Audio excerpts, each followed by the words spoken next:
नाज़रीन, आजकल एंटीबायोटिक्स दवाइयों का इस्तेमाल आम होता जा रहा है।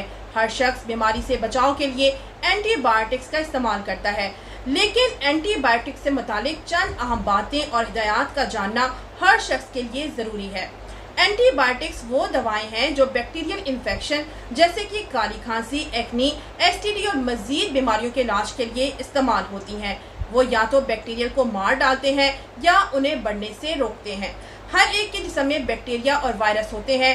अच्छे बैक्टीरिया हमें सेहतमंद रखते हैं, जबकि वायरस हमें बीमार करते हैं। ऐसी सूरत हाल में वायरल इन्फेक्शन के इलाज के लिए एंटी बैक्टीरियल अद्वियात इस्तेमाल की जाती हैं। ताहम बाज़ औक़ात लोग दूसरे इन्फेक्शन जैसे सर्दी, पेट में इन्फेक्शन या फ्लू के लिए खुद भी एंटीबायोटिक्स लेते हैं। सूरत हाल यह है कि गले की खराश का इलाज भी एंटीबायोटिक से किया जा रहा है। मुख्तलिफ ममालिक में माहिरीन ने पाया है कि लोग ज़रूरत ना होने के बावजूद हर बीमारी के लिए ये अद्वियात लेते हैं।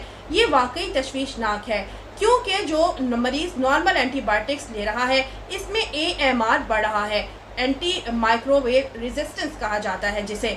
फिलहाल AMR आलमी सेहत का मसला बनी हुई है। अगर आप भी हर बीमारी के लिए अद्वियात लेते हैं तो पहले चंद बातों पर अमल करना ज़रूरी है। डॉक्टर कहते हैं कि अगर इन अद्वियात को ज़रूरत के बगैर लिया जाए तो ये नुकसान का बाइस है, लिहाजा उन्हें लेने से पहले आपको डॉक्टर से मशवरा करना ज़रूरी है।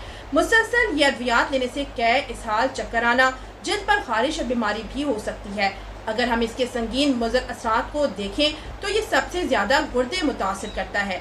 ज़्यादातर लोग बीमारी के ठीक होते ही ये अद्वियात लेना छोड़ देते हैं, और ये भी कि कई बार देखा गया है कि ऐसी अलामात ज़ाहिर होने पर मरीज़ बाकी गोलियां बचाकर खुद दवा शुरू कर देते हैं। लेकिन ये मशवरा दिया जाता है कि जिन मरीजों को ये अद्वियात दी गई हैं उन्हें कभी भी एंटीबायोटिक्स के इलाज के दरमियान नहीं रोकना चाहिए, बल्कि जो डॉक्टर ने कोर्स दिया है उस पर अमल करना चाहिए।